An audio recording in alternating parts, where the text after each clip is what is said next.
Dr. Roberts, a 91-year-old man, and his loving little dog Dolly are the first of our Helping Hands recipients. We are blessed to have met him through two of our members.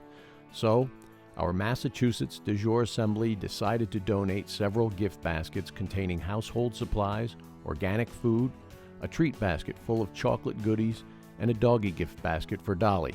Also, bottles of filtered water to be of help for a special man in need.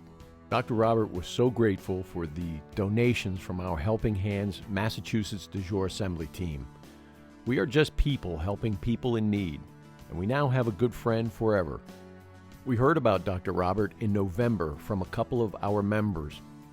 She said she knows of a man in need, and he has a fascinating but very sad story to tell.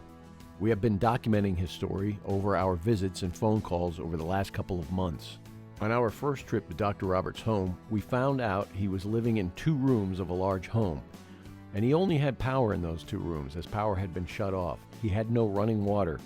He stated he has help from a home care agency, a kind pastor from a local church, and a few dear friends. So, after 2 home visits from our Massachusetts Jure Assembly, our public relations and Sergeant of Arms team, he now has additional support. Not long after, our friend Dr. Robert fell and broke his femur.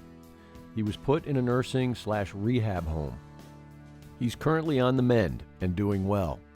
He asked if our public relations Sergeant of Arms team would cover his story. He informed us his family farm, his veterinary clinic were stolen from him. We agreed to help him in any way possible by sharing his story on social media. He has all the supporting evidence needed to back his story.